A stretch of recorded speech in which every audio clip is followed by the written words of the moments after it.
Biography of Queen Barenziah by Serengam, Imperial Scribe. The Life History of Queen Barenziah. Biography of Queen Barenziah is a biographical text of Queen Barenziah's life from her birth up until her life as Queen of Wayrest, as in the events in Daggerfall. The biography also tells of her involvement with and briefly summarizes the events of Arena. Those interested in the life of Queen Barenziah may also want to read the real Barenziah, or the Daggerfall version of the real Barenziah, which provides a more detailed and probably not officially sanctioned version of her life. Volume 2.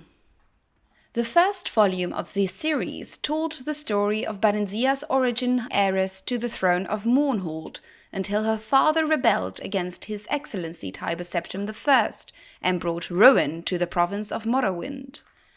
Thanks largely to the benevolence of the emperor, the child Barenziah was not destroyed with her parents, but reared by Count Sven of Darkmoor, a loyal imperial trustee.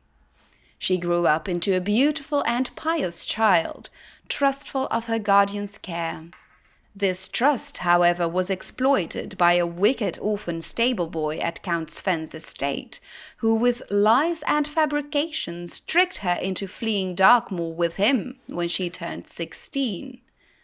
After many adventures on the road, they settled in Riften, a Skyrim city near the Morrowind borders. The stable-boy's straw was not altogether evil. He loved Barenziah in his own selfish fashion, and deception was the only way he could think of that would cement possession of her. She, of course, felt only friendship towards him, but he was hopeful that she would gradually change her mind.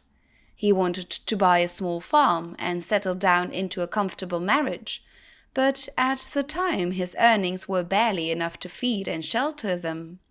After only a short time in Riften, Straw fell in with a bold, villainous Khajiit thief named Theris, who proposed that they rob the imperial commandant's house in the central part of the city.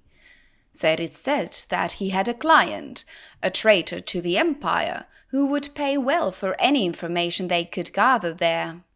Barenziah happened to overhear this plan and was appalled. She stole away from their rooms and walked the streets of Riften in desperation, torn between her loyalty to the Empire and her love for her friends.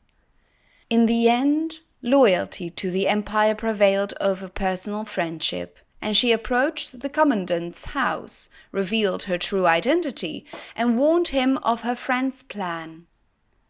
The commandant listened to her tale, praised her courage, and assured her that no harm would come to her.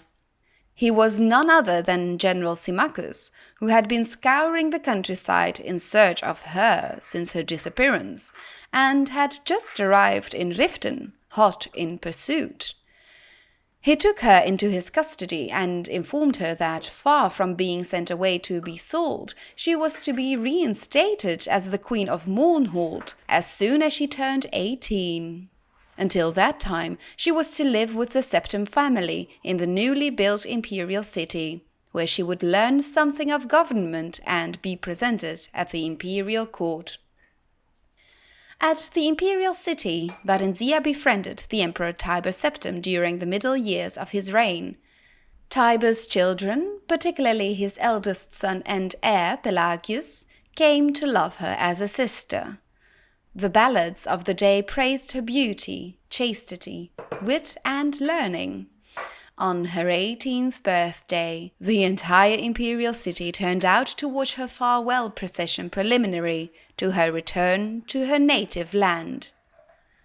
Sorrowful as they were at her departure, all knew that she was ready for her glorious destiny as sovereign of the kingdom of Mournhold.